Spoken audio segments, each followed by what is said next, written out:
Qui a dit « Chez moi, il fait froid, mais avec le prix du chauffage, je mets 2 gros pulls et ça va. Je préfère manger que me chauffer. » Alors non, ce n'est pas Bruno Le Maire en col roulé cachemire. C'est Jeanne dans la Sarthe, retraitée de chez Moulinex, où elle a fait la totalité de sa carrière. Même discours chez nombre de retraités à qui vous prévoyez de faire les poches en imposant, on le sait déjà, le budget le plus violent de l'histoire de la Ve République.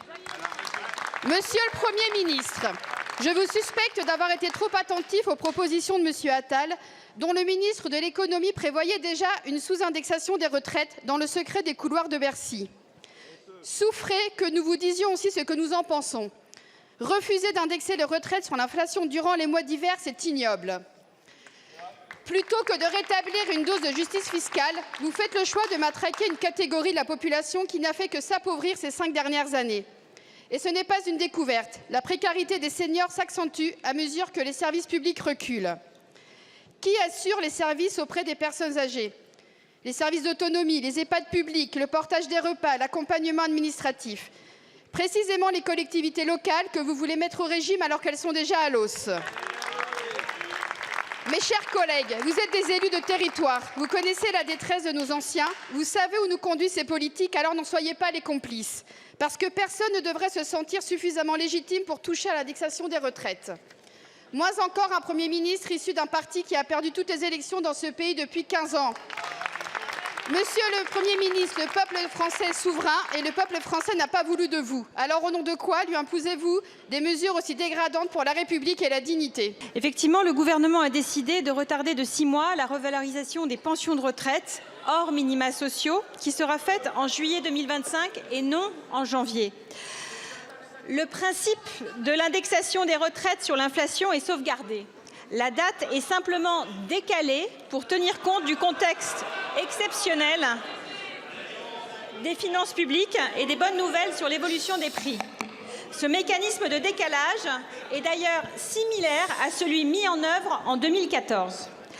L'objectif visé par le gouvernement est de tenir compte de l'évolution favorable de l'inflation au cours des derniers mois pour demander une contribution à l'effort collectif aux retraités dont le pouvoir d'achat a pu être préservé. En effet, les pensions ont été revalorisées de 5,3% en janvier, tenant compte du niveau très fort d'inflation en 2023. Entre-temps, l'inflation a baissé, bien plus que dans les anticipations des économistes, et est tombée à 1,2% en rythme annuel. Par ailleurs, le gouvernement a tenu à préserver les retraités les plus modestes. Les minima sociaux ne sont pas concernés et seront revalorisés.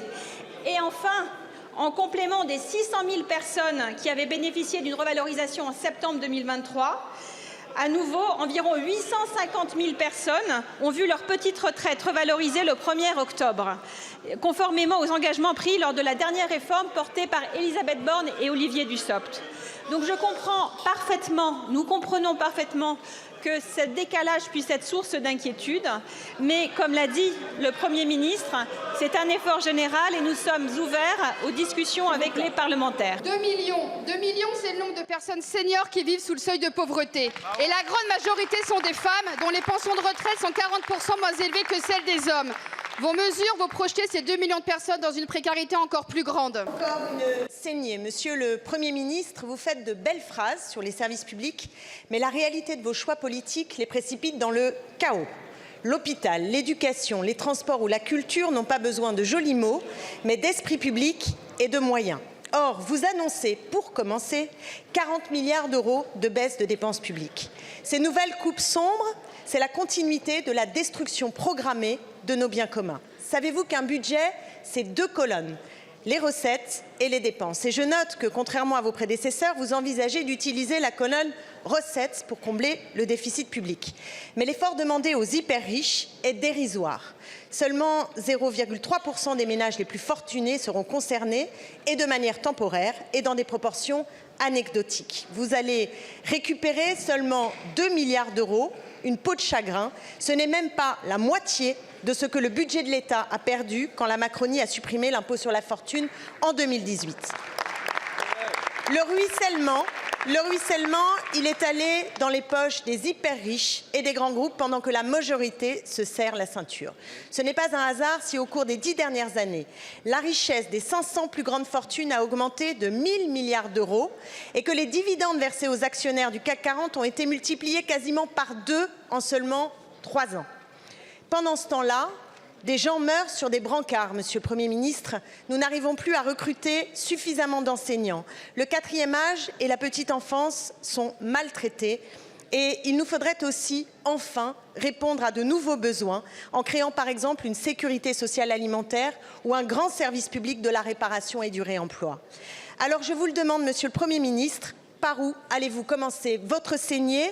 Les Français ont au moins le droit de le savoir. Madame la députée, vous avez eu des mots très durs, saigner. Vous avez fait référence dans votre question à la notion d'austérité. Je voudrais vous partager un chiffre. 1 600 milliards d'euros, 22 000 euros par Français, du plus jeune au plus âgé. C'est le montant de notre dépense publique annuelle. Derrière ce chiffre prennent corps toutes nos politiques publiques. La politique d'éducation, la sécurité, le soutien à nos entreprises. Évidemment, ce chiffre traduit ce qu'est la réalité de notre modèle social. Peut-on parler d'austérité? Peut-on parler de saignée? Alors même que la dépense publique, dans le budget qui vous sera proposé dans quelques jours, va continuer de progresser. Elle va continuer de progresser en valeur, 2,1%. Elle va également continuer de progresser en tenant compte de l'évolution des prix. Je pense qu'il faut raison garder, Madame la députée. Certains considèrent que maîtriser les dépenses publiques, c'est au fond sombrer dans l'austérité. À cela, je veux simplement dire que pour qui a vu de près une politique austéritaire, pour qui a vu de près des licenciements de fonctionnaires, pour qui a vu de près des baisses dans les traitements et pensions ou des baisses dans l'ensemble des subventions publiques, eh bien, on conviendra que ce que nous vivons et ce que nous allons vous proposer comme budget n'est pas un budget d'austérité. La réalité, c'est que dans les dernières années, nous avons été au rendez-vous de la protection des Français, la protection de nos entreprises, et que désormais nous avons une ambition. Cette ambition, c'est de revenir sous les 3% de déficit à l'horizon 2029. Alors, Madame la députée, je vous le dis, en responsabilité, ça n'est pas un budget d'austérité, c'est précisément un budget qui préserve l'avenir de nos enfants, qui préserve la pérennité de notre modèle social et qui nous permet d'agir justement en responsabilité. 4 secondes pour dire que les Mozart de la finance confirment l'obsession de la réduction de la dépense publique. Je vous interpelle sur la situation des 10 000 salariés de Mili, liquidés le 9 septembre. Ces travailleurs à temps partiel, souvent rémunérés moins de 600 € par mois, ont non seulement perdu leur emploi, mais n'ont toujours pas reçu leur salaire d'août et de septembre, et pour nombre d'entre eux, ni leurs documents leur permettant de créer un dossier à France Travail.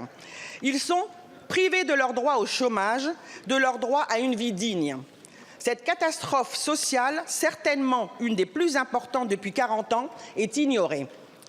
L'État n'a ni régulé les pratiques de ces entreprises, ni anticipé la transition écologique qui aurait pu éviter cette situation. Aujourd'hui, ces travailleurs se retrouvent privés de leurs droits sociaux fondamentaux. Les promesses d'indemnisation via l'assurance garantie des salaires tardent à venir. 3 mois. 3 mois sans le moindre revenu, Madame la Ministre. 3 mois, c'est trop. Avec mes collègues, nous étions ce matin aux côtés des travailleurs à Bercy. Que fait-on pour une mère qui ne peut plus nourrir ses enfants depuis août? On lui place ses enfants et on lui propose de voir un psychologue. Mais Madame la Ministre, ce dont elle a besoin, c'est juste de son salaire. Il est impératif d'accélérer le versement des salaires et des lettres de licenciement et surtout d'enquêter sur les responsabilités des actionnaires et de l'État dans cette affaire. Nous ne pouvons laisser ces familles, ces femmes et ces hommes livrés à eux-mêmes et privés de leurs droits. Que comptez-vous faire? L'État prendra-t-il enfin ses responsabilités pour que chacun accède à ses droits? Je voudrais d'abord témoigner au nom du gouvernement, du ministre de l'économie et des finances, de la compassion à l'égard des salariés de l'entreprise Mili.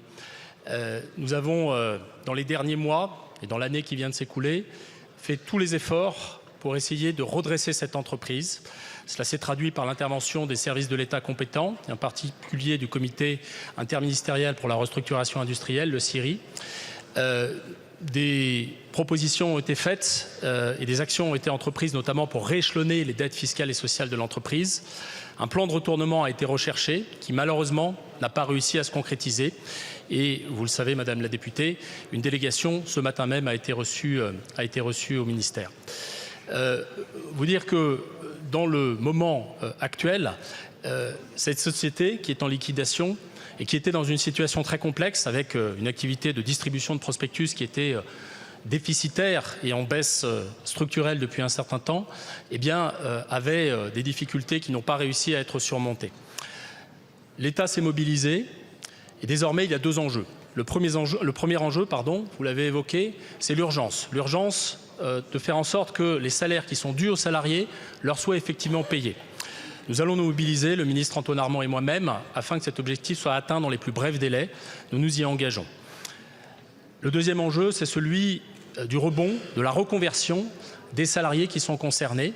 Et on le sait, dans cette activité, beaucoup de salariés n'ont pas de diplôme ni de formation. Là aussi, l'État sera au rendez-vous avec l'ensemble des services compétents et avec le service public de l'emploi et France Travail pour se mobiliser et pour trouver des solutions qui permettent à toutes celles et ceux qui ont perdu leur emploi, eh bien, de se construire une vie digne. Oui, la compassion c'est bien, mais les personnes ont besoin de leur salaire. Ils ont besoin de l'argent pour vivre.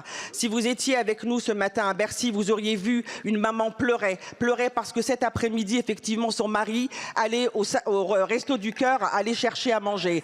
Donc, l'argent. Merci.